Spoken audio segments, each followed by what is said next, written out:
E agora o assunto é segurança.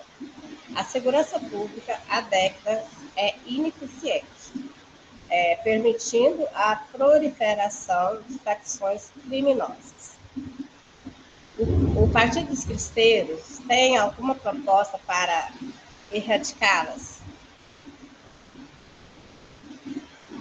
Essa aí vamos deixar para o Eduardo, que eu acho que ele vai gostar até de responder. Vou falar. A questão da segurança pública. Esse é um ponto quente. Bem, pessoal, eu tenho duas notícias. Uma ruim e a outra é pavorosa. Começar pela notícia ruim. E dela, acredito que todos vocês têm conhecimento. O número de homicídios voltou a crescer aqui no nosso país em 2020. Esse número vinha caindo em 2018, 2019, e aí em 2020 nós observamos uma tendência de alta.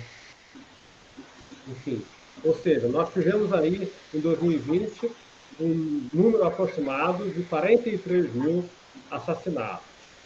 Portanto, o Brasil continua sendo líder em número absoluto.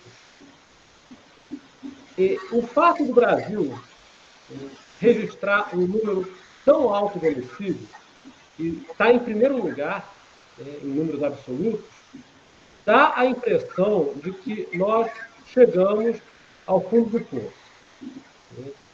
E agora eu vou dar a notícia pavorosa. Nós não chegamos ao fundo do poço. Nós podemos piorar muito. Porque o Brasil está situado naquilo que a gente chama, nos meios que estudam, né, a questão de faixa de transição. O que é faixa de transição? O Brasil ainda não chegou no padrão América Central de violência, de colapso do Estado. Na América Central, você já tem alguns países em que o Estado entrou em colapso. Regiões inteiras, notem bem, eu disse regiões e não bairros, não favelas. Estou falando de regiões inteiras de um país que caíram na mão, estão sob controle dos cartéis do narcotráfico. Nós ainda não chegamos nesse nível. Enfim. Então, são regiões, são áreas muito grandes, muito extensas, em que a polícia e as Forças Armadas não conseguem entrar. São aquilo que a gente chama de zonas liberadas. Assim, se a gente for usar um termo usual nos manuais de contra-guerrilha do Exército, a chamada zona liberada, aquela zona controlada pela guerrilha. Enfim, agora já no contexto da guerra revolucionária, claro, não no contexto do combate ao crime. Então é isso que nós estamos vendo no México, estamos vendo isso em El Salvador, em Honduras e na Guatemala, onde a taxa de homicídios é 3 vezes maior do que a nossa. A nossa taxa, só para vocês se situarem em termos de qualitativo, a nossa taxa de homicídios é de mais ou menos 36 assassinatos para cada 100 mil habitantes. Nesses países que eu citei agora há pouco, México, Guatemala, Honduras, El Salvador, são mais ou menos 100 assassinatos para cada 100 mil habitantes. Então, se o Brasil conseguir migrar para um padrão América Central de violência, nós vamos sair aí de 43 mil homicídios por ano para mais ou menos 120, 150 mil homicídios por ano. Que é a situação de colapso total. Então, essa é a notícia pavorosa, pessoal. Nós ainda não chegamos no fundo do poço. Nós ainda podemos chegar naquele padrão de algumas nações da América Central. Enfim. E eu vou falar um negócio aqui que pode deixar vocês um pouco desolados. Uma vez que o país transita da faixa de transição para a fase do colapso do Estado, é muito difícil retroceder para a fase anterior. Uma vez que o país entra nessa fase, e reverter o processo é muito difícil. E subjacente a isso tudo está a problemática do narcotráfico, que, por sua vez, tem uma faceta geoeconômica. Por que tem uma faceta geoeconômica? Vamos olhar para o mapa, pessoal. Apenas 3 países sul-americanos produzem praticamente toda a cocaína consumida no mundo. Bolívia, Peru e Colômbia. E esses 3 países fazem fronteira com o Brasil. Então, os 3 países responsáveis por quase 100% do POR fazem fronteira com o nosso país. Esses países que eu citei na América Central, eles entraram em colapso, sabe por quê? Eles não são grandes consumidores de cocaína. Eles são rota, eles estão no meio do caminho para chegar no maior mercado, que são os Estados Unidos. El Salvador não é um grande consumidor de cocaína, enfim, Guatemala não é, mas esses países precisam ser desorganizados pelos cartéis, porque estão no meio do caminho, principalmente o México. O México é a porta de entrada para você levar a cocaína para o povo que mais se droga na face da terra, que é o povo americano.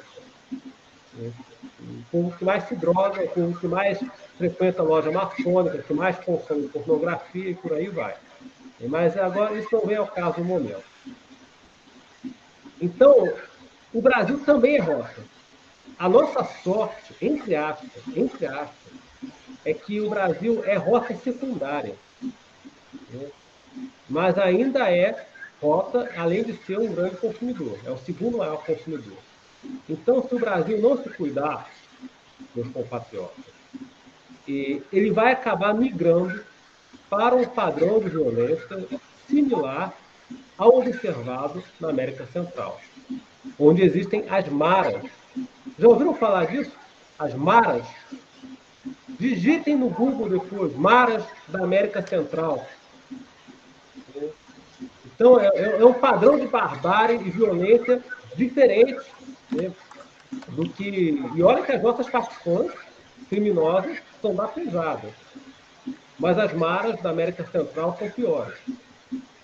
Em um país da América Central, em El Salvador, por exemplo, teve que chamar o clero para arbitrar um cessar-fogo entre as maras, porque o país entrou em colapso. Então, chamaram os padres para arbitrar uma negociação, um cessar-fogo entre as maras de El Salvador, com acordo assinado e tudo mais. Então, a autoridade do Estado entrou em colapso, literalmente. Enfim, então o brasileiro ele tem o mau hábito de estudar problemas de escala transnacional sem levar em conta o que acontece em outros países do continente. Enfim, e nisso a nossa pretensa direita tem uma parcela de culpa. Por quê? A nossa pretensa direita não se interessa pelo que acontece nos países vizinhos, ou quando se interessa é de um ponto de vista muito ideológico, sem fazer análise objetiva do que está acontecendo, sem fazer coleta de dados, enfim, produção de inteligência. Eles nem sabem como começa a fazer isso. Os nossos pretensos conservadores nem sabem como começa a fazer um processo de coleta, análise de dados do que acontece em outros países. Então, eles não sabem nem por onde começar. Eles têm uma parcela de culpa nisso daí. Então, vou aqui emitir um juízo preliminar.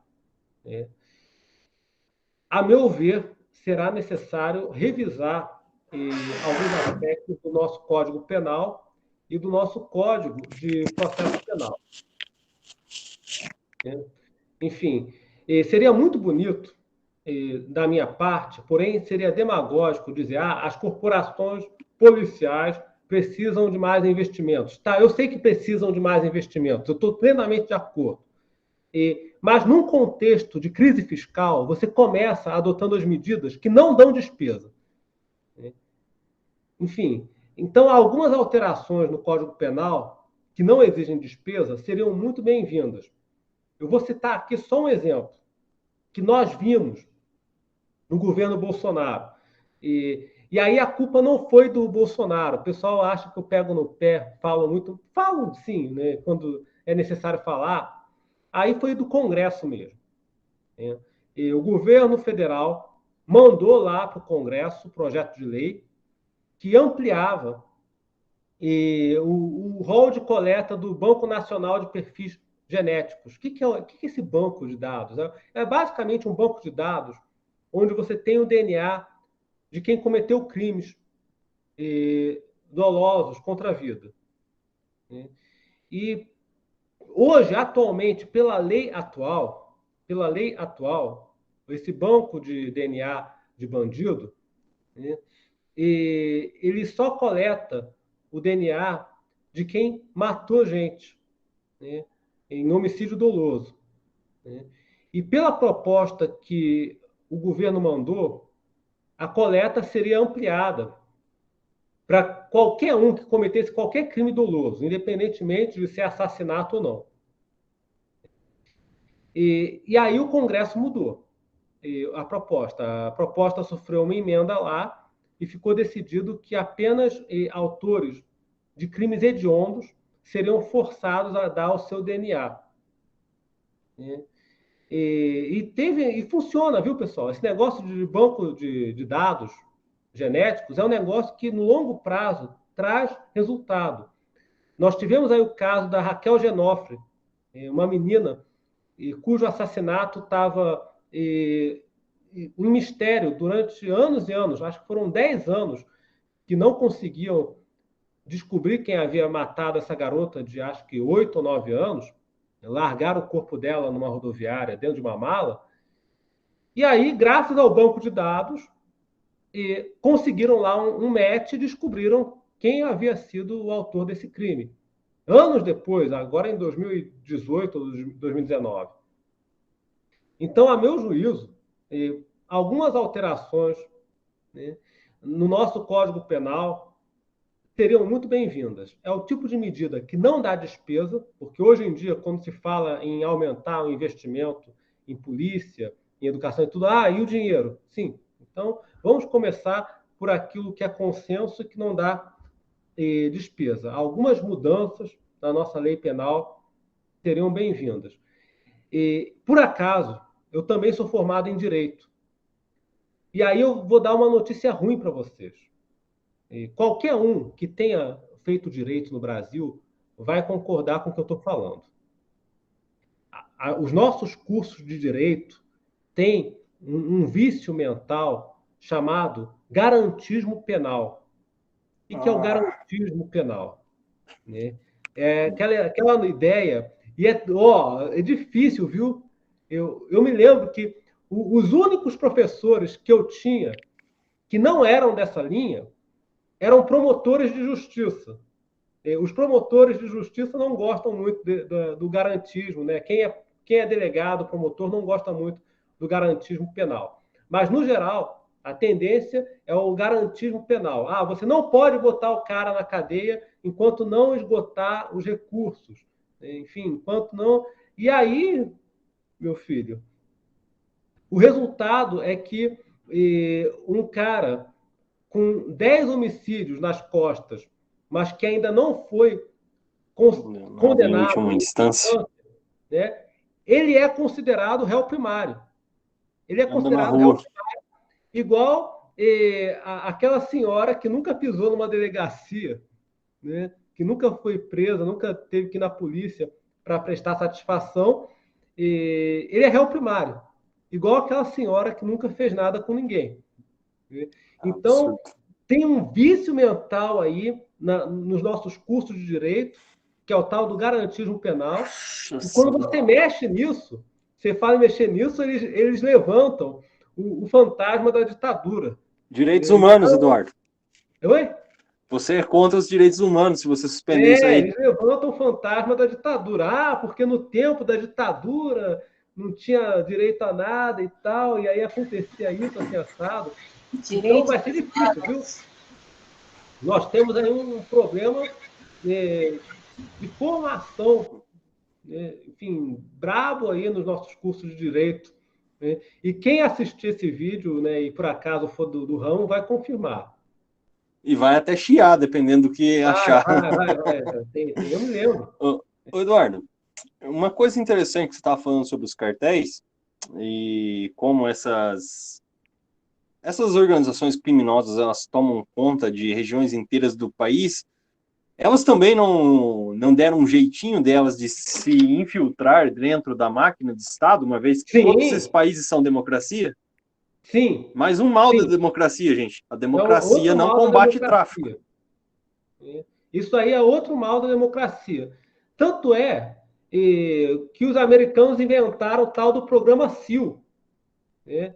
Enfim, que é um programa por meio do qual a DEA, a Agência Antinarcóticos Americana, só troca informações com certas unidades especiais da polícia dos países da América Latina, porque as outras unidades estão infiltradas.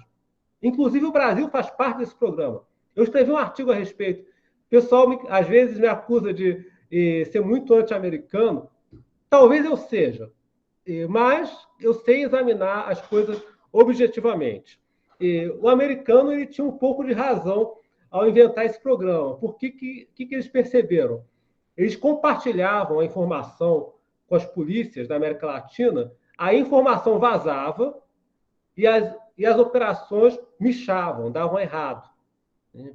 E a gota d'água foi quando um agente da DEA, que estava infiltrado no cartel, foi capturado e morto sob tortura. Aí, o nome dele era Kiki Camarena, com K. Quem quiser pesquisar o caso do Kiki Camarena, ele era um agente da DEA, da Agência Antinarcóticos dos Estados Unidos, que estava infiltrado no cartel mexicano. E não era para vazar, claro, mas aí a polícia mexicana corrupta foi lá e entregou, e o cara foi torturado 3 dias, antes de ser executado. Aí os americanos criaram esse programa, em que cada polícia do país da América Latina, que colabora com a DEA, tem que criar uma unidade especial, e os policiais que fazem parte dessa unidade têm que passar pelo teste do polígrafo. Então, aqui no Brasil, na nossa Polícia Federal, você tem lá a tal da GISE, o GISE, o Grupo de Investigações Sensíveis.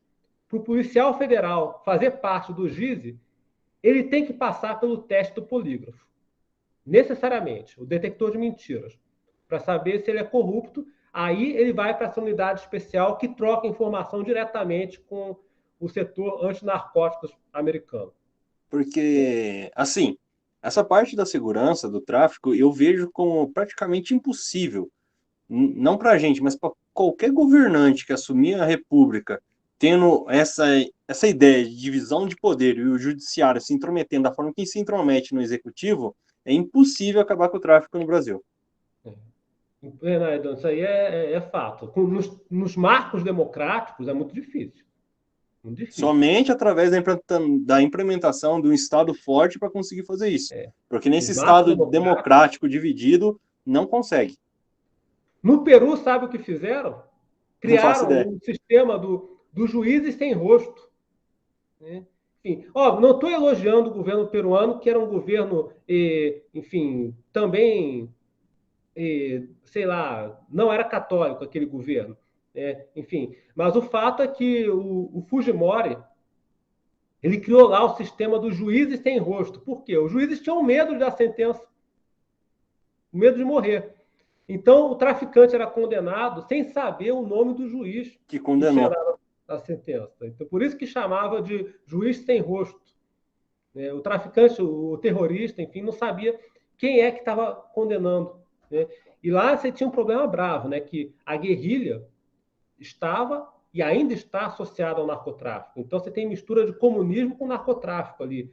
Caso do Sendero Luminoso, né, e o MRTA.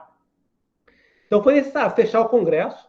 Ele fechou o Congresso e criou lá os esquadrões da morte para acabar com a guerrilha. Não acabou com a guerrilha, mas empurrou para o fundo da selva, né? Enfim, mas foi no contexto de ditadura. E teve sanção internacional acima do país por causa disso. Para variar. Né? Bom, vamos passar.